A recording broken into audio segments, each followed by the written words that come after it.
sana, naitwa Jafari Jumanne Masanja. Ni mwenyekiti wa serikali ya mtaa wa Zingiziwa mwenye jina la kata hii ya Zingiziwa. Tunampongeza Mheshimiwa Rais Daktari Samia Suluhu Hassan kwa kazi kubwa ambayo ameifanya kwenye kata yetu ya Zingiziwa. Kata yetu ya Zingiziwa ina mitaa 8, lakini miongoni mwa mitaa 8 mtaa wangu wa Zingiziwa umenufaika kupata vitu vifuatavyo. Tuna kituo cha afya ambacho kimechukua pesa takriban milioni 700 na ushe. Lakini pia mtaa wangu wa Zingiziwa huu pia umenufaika na kituo cha watoto wenye uhitaji maalum ambao tayari jengo limeshapauliwa, liko kwenye hatua za umaliziaji. Lakini vile vile tumepata darasa maalum kwa ajili ya tehama kwa vijana wetu wa kidato cha kwanza mpaka cha 4 ambao katika shule yetu ya sekondari ya Zingiziwa tumenufaika. Lakini kata yetu ya Zingiziwa pia bado ina miradi mikubwa ambayo ipo katika mtaa wetu huu wa Zingiziwa. Sisi Zingiziwa tunasema mama hatuna deni naye. Mama pamoja na wasaidizi wake wamefanya makubwa. Lakini pia tuna kituo ambacho kimeletwa hapa cha maji taka. Kituo kikubwa sana.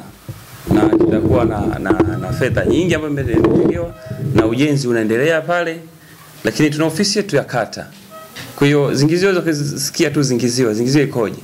Lakini licha ya haya ambayo tunazungumza mafanikio ambayo yameletwa kwenye mtaa wetu wa Zingiziwa, manake kutengeneza bomba either wataunganisha kwenda kwenye hiyo tenki la maji taka, utakuwa na chakata. Lakini pia kwenye hiyo maji taka kuna gesi itatengenezwa.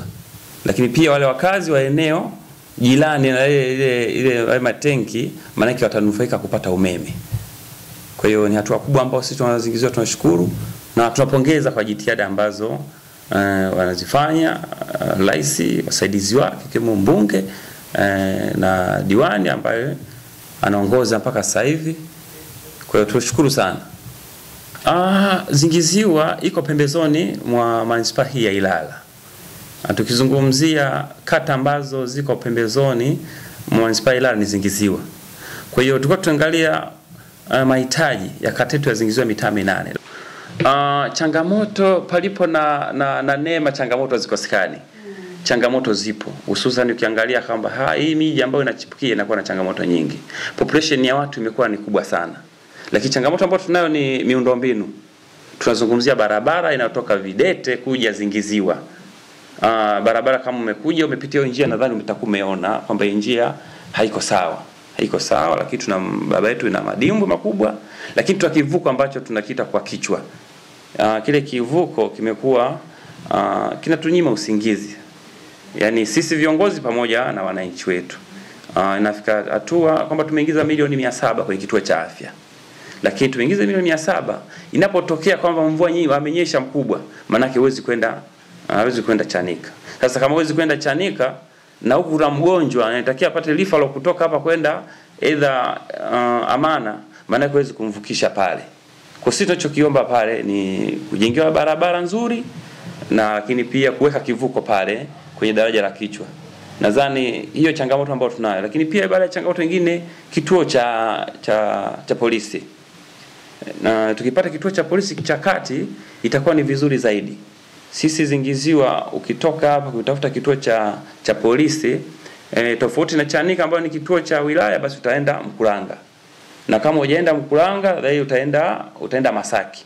Sasa hapa katikati unakuwa na changamoto. Kama unajua kwamba miji inaongezeka la watu, mahitaji nayo yanaongezeka. Kwa nadhani barabara ikiwa imetengenezwa, magari yakapita kwa wakati na wananchi wetu wanapata adha, kwa sababu mvua anapokuwa amenyesha maji yanapita pale, maana yake usafiri wa kuja kuni changamoto. Tunalazimika sasa aidha utumie njia ya bodaboda. Ukifika pale bondeni lazima ufanyeje? Uvushwe kwa kubebwa na watu. Ambapo kitu si salama sana. Lakini pia ukiangalia usafiri, baada magari kuja mpaka Zingiziwa yanakatisha ruti. Kwa nini yakatisha ruti? Barabara unakuta ni changamoto. Kwa hiyo wale wenye magari wanaangalia kwamba avunje spring akatumia gharama shilingi 300,000 au akatishe ruti. Kwa unaona bora akatishe ruti kutofika huko. Sasa sisi kama viongozi tunakuwa tunapata changamoto kubwa sana kuhakikisha usafiri unafika huko. Tuendelea kuomba serikali yetu, tunajua ni sikivu. Hizi changamoto tunazijua na wanazijua kupana sana, lakini inawezekana ni muda tu, na sisi tuendelee kuwa na subira, lakini pia kuomba, hatuwezi kuchoka, tuendelee kuomba tuone hatimaye kwamba serikali itapofika wakati wetu basi watuone, lakini wangetuona mapema zaidi ingekuwa vizuri zaidi. Lakini tuna changamoto ya maji. Maji tuna tenki kubwa ambalo limejengwa kule mtaa wa Nzasa ndani ya kata hii ya Zingiziwa. Maji bado hayajatufikia. Kwa sisi tuomba basi ule mradi wa DAWASA kupitia kwenye ile tenki la maji uweze kufika kwa haraka ili watu waweze kutumia maji yao safi na salama. Upande wa elimu, mimi nashukuru sana walimu wangu. Nashukuru sana walimu wa sekondari ya Zingiziwa. Mkuu na timu yake, shule ya msingi Zingiziwa mkuu na timu yake.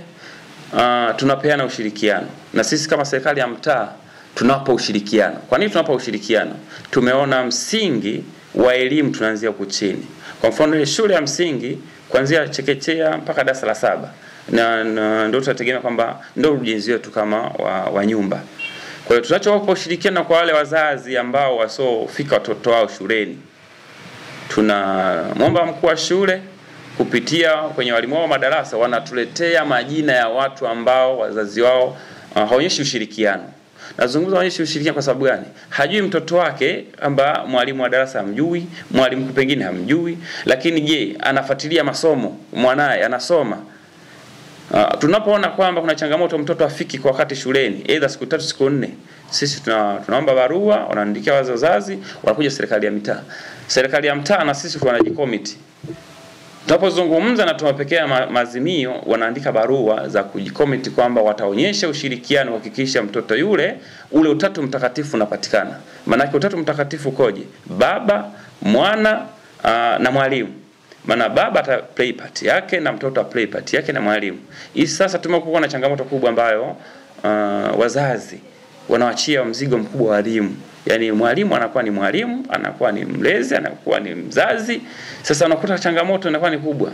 Na asilimia kubwa watoto wetu wanakaa na walimu muda mrefu.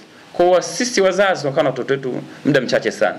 Kwa hiyo kumjua mtoto tabia zake, anacheza na nani, makundi yake ni kina nani, ni kuwa karibu na walimu. Kwa lai kwa wazazi ni kuhakikisha kwamba wanakuwa karibu na walimu wetu. Lakini nashukuru sekondari pia wametengeneza mpango mzuri tu. Usipofika siku 2, lazima siku ya 3 kama hujafika bila maelezo yote, mzazi hataruhusiwa mwanao kuendelea na shule mpaka aje atoe maelezo vizuri. Na kama alikuwa ni mgonjwa aje basi aje na risiti ile ya malipo ya serikali, kama amelazwa aje na kitambulisho chochote ambacho kwamba amelazwa.